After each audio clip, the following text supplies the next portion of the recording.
तो हेलो दोस्तों, कैसे हैं आप।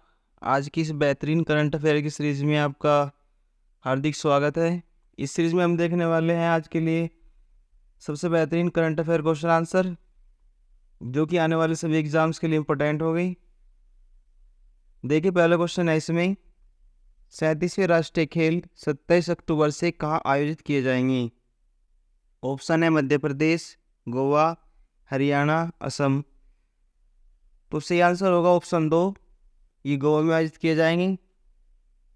इससे पहले 36वें राष्ट्रीय खेल जो हुए थे, उनका आयोजन किया गया था गुजरात में, लास्ट ईयर वाले।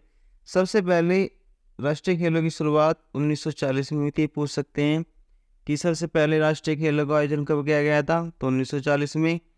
36वें राष्ट्रीय खेल हुए थे गुजरात में और 37वें हो जाएंगे गोवा में। देखिए अगला क्वेश्चन, इसराइल ने हमास के रॉकेटों को रोकने के लिए किस रक्षा प्रणाली का उपयोग किया है। ऑप्शन है ऑटोमेशन ग्रिड, डेविड स्लिंग वायु रक्षा प्रणाली, crowd ceiling system, royal defence system. Option हो जाएगा 2, इसका सही आंसर हो जाएगा डेविड स्लिंग वायु रक्षा प्रणाली।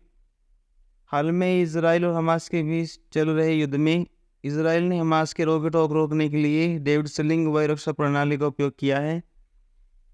इस प्रणाली के तहत एक ऑटोमेशन प्रणाली है। इसके तहत जो आपके रॉकेट होते हैं उनको दूर से ही क्रैश किया जा सकता है। देखते हैं अगला क्वेश्चन, निम्नलिखित में से किस देश की सीमा लाओस के साथ नहीं लगती। ऑप्शन है चीन और वियतनाम, वियतनाम कंबोडिया, थाईलैंड और म्यांमार, स्वीडन और फिलीपींस। सही आंसर हो जाएगा इसका ऑप्शन 4, स्वीडन और फिलीपींस। लाओस की सीमा स्वीडन और फिलीपींस के साथ नहीं लगती। और बचे 3 ऑप्शन, ये चीन और वियतनाम के साथ भी लगती है, वियतनाम कंबोडिया के साथ भी लगती है, थाईलैंड और म्यांमार के साथ भी लगती है। तो ये क्वेश्चन इसलिए गया है क्योंकि हाल में लाओस कंट्री जो है चर्चा में है, क्योंकि इसने फाइलेरिया लिम्फेटिक होता है, एक वायरल रोग होता है, उसको उन्मूलन करने के लिए बांग्लादेश के बाद यह दूसरा ऐसा देश है जिसने लिम्फेटिक फाइलेरिया को उन्मूलन की ओर वृद्धि करी है। लिख देते हैं फाइलेरिया लिम्फेटिक।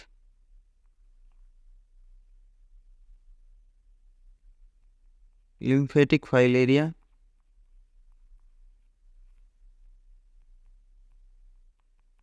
बांग्लादेश के बाद विश्व का ऐसा दूसरा देश होगा जो लिम्फेटिक फाइलेरिया के उन्मूलन के लिए अग्रसर है।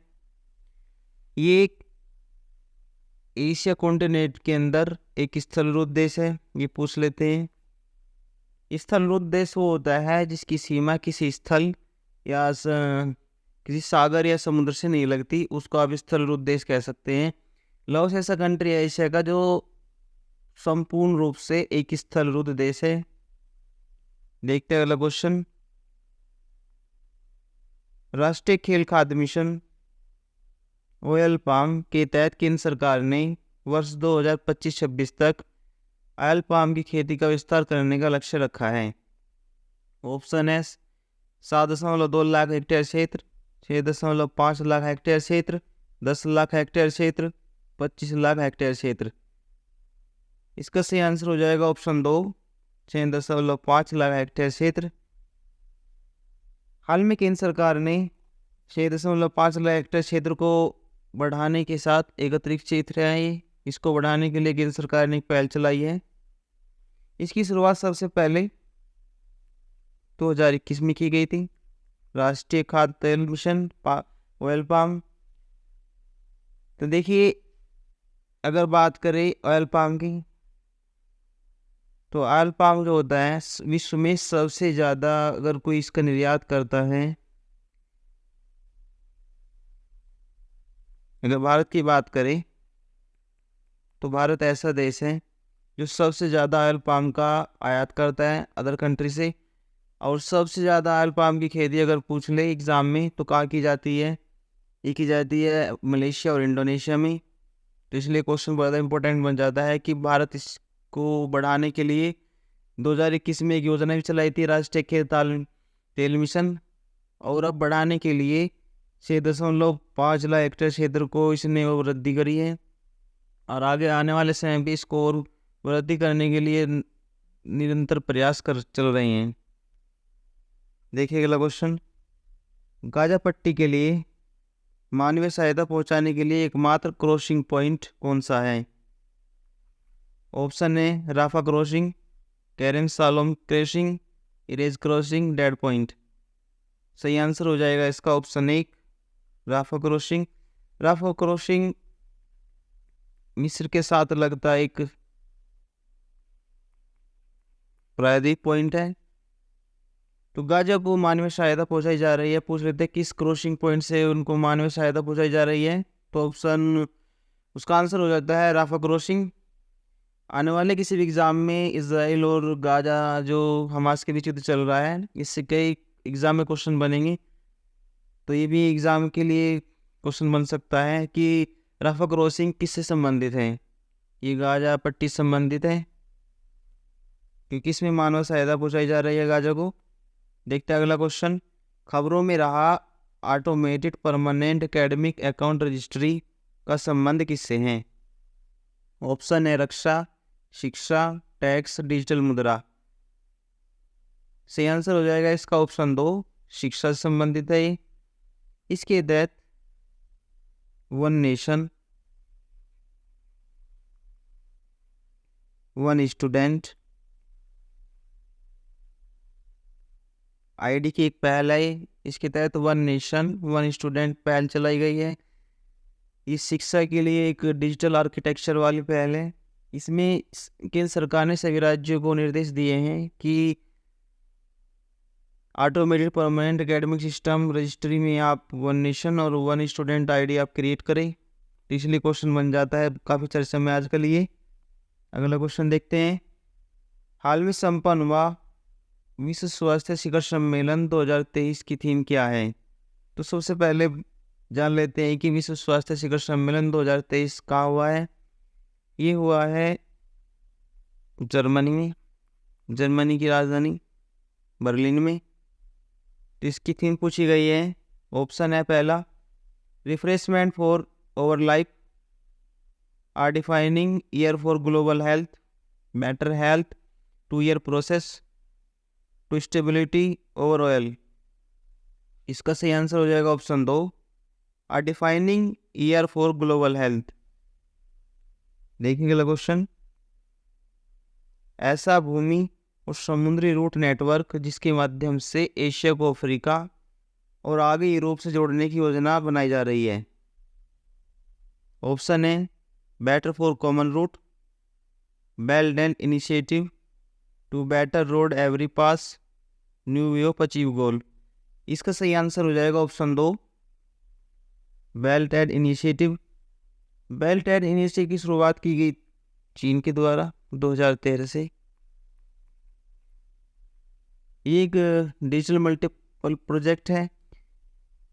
चर्चा में ये इसलिए है क्योंकि इसको स्टार्ट किए चीन के द्वारा पूरे 10 वर्ष पूरे हो गए हैं और भारत के साथ भी इसका संबंध है बेल्ट इनिशिएटिव का, इसलिए भारत का रिलेशन है। इसलिए क्वेश्चन बन जाता है एग्जाम में कि ऐसा रूट जो एशिया को अफ्रीका से जोड़ता है और आगे यूरोप से उसको जोड़ने की योजना बनाई जा रही है, तो कौन सा है होगा बेल्ट एंड इनिशिएटिव। देखते अगला क्वेश्चन, बाल विवाह रोकथाम संशोधन विधेयक 2021 किस समिति की सिफारिश पर लाया गया था? ऑप्शन है जय जेटली समिति, रेखा शर्मा समिति, प्रहलाद जोशी समिति, गरिमा समिति। तो आंसर हो जाएगा ऑप्शन पहला जय जेटली समिति। इसमें हाल में चर्चा में है इसलिए क्वेश्चन लिया गया है।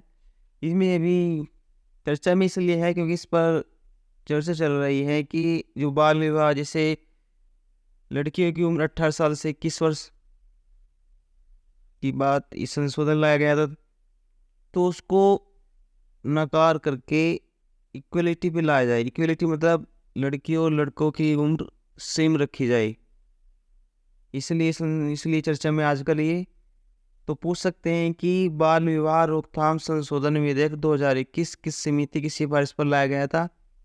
ये लाया गया था जया जेटली समिति की सिफारिश पर, और इस पर चर्चा इसलिए चल रही है आजकल संसद में कि डिफ्रेंशिएट ना किया जाए एज में, दोनों को बराबर रखा जाए। जैसे इसका जो ये बाल विवाह रोकथाम संशोधन विधेयक 2021 लाया गया था, इसमें बताया गया था कि लड़कियों की उम्र 18 से 21 वर्ष की जाए।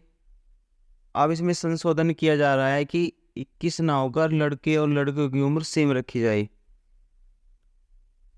देखिए अगला क्वेश्चन, विश्व स्वास्थ्य संगठन के अनुसार कौन सा देश हेपेटाइटिस सी के उन्मूलन की राह पर गोल्ड टीयर का दर्जा हासिल करने वाला विश्व का पहला देश बन गया है? ऑप्शन ए वेनेजुएला, मिस्र, फ्रांस, भारत। तो सही आंसर हो जाएगा ऑप्शन 2 मिस्र। मिस्र पहला देश बन गया है विश्व का जो हेपेटाइटिस सी के उन्मूलन की राह पर गोल्ड टीयर का दर्जा इसने प्राप्त कर लिया है। देखिए अगला क्वेश्चन, खबरों में रहा एस्टिवेशन और हाइबरनेशन का संबंध किससे है? ऑप्शन है जैविक परिघटना, वे रक्षा प्रणाली, आर्टिफिशियल इंटेलिजेंस, बेल्ट। सही आंसर हो जाएगा ऑप्शन 1 जैविक रक्षा प्रणाली। देखिए एक्टिवेशन होता है ग्रीष्म निष्क्रियता, हाइबरनेशन होता है शीत ग्रीष्मनीयता निष्क्रियता। इसमें क्या होता है कि जो जानवर ऐसे होते हैं जो ज़्यादा गर्मी सहन नहीं कर पाते, तो एस्टिवेशन के अंतर्गत वे स्थानांतर कर जाते हैं। कुछ ऐसे होते हैं जो ज़्यादा सर्दी सहन नहीं कर पाते, तो वे गर्मीले क्षेत्रों में चले जाते हैं।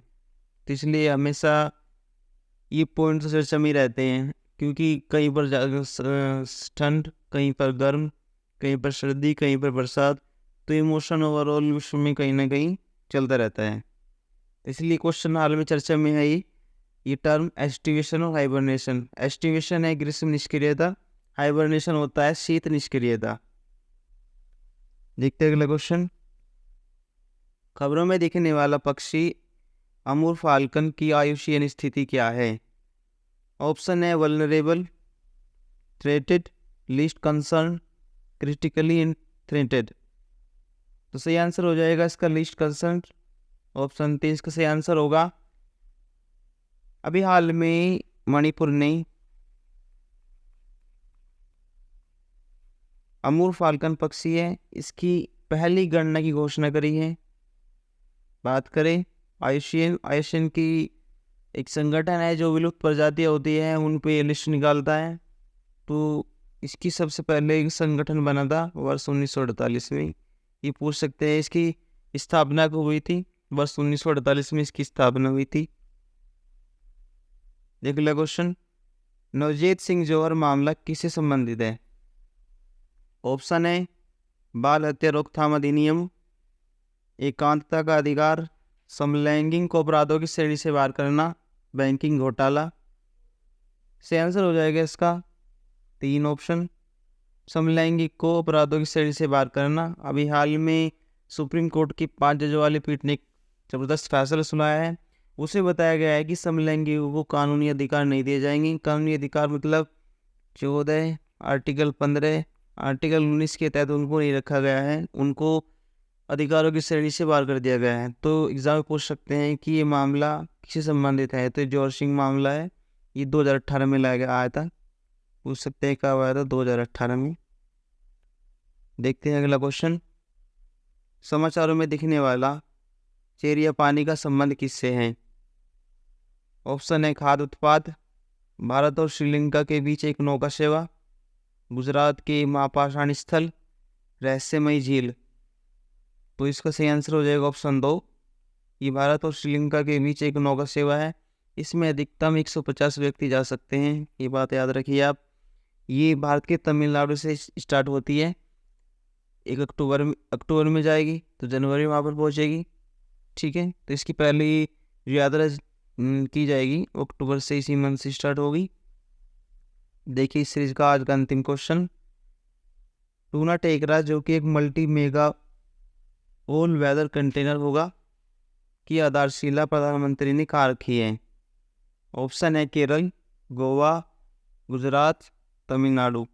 तो सही आंसर हो जाएगा इसका ऑप्शन 3, ये गुजरात में रखी है इसकी आधारशिला। कांडला जो पोर्ट है भारत में, कांडला बंदरगाह पर इसकी आधारशिला रखी है। अगर आपको वीडियो अच्छी लगी है, कंटेंट अच्छा लगा है, तो आप वीडियो को लाइक कर सकते हैं और ज़्यादा शेयर कर सकते हैं। अगर आप इसकी PDF चाहते हैं तो टेलीग्राम चैनल आप ज्वाइन करिए और वहाँ से इसकी फ्री PDF प्राप्त कर सकते हैं।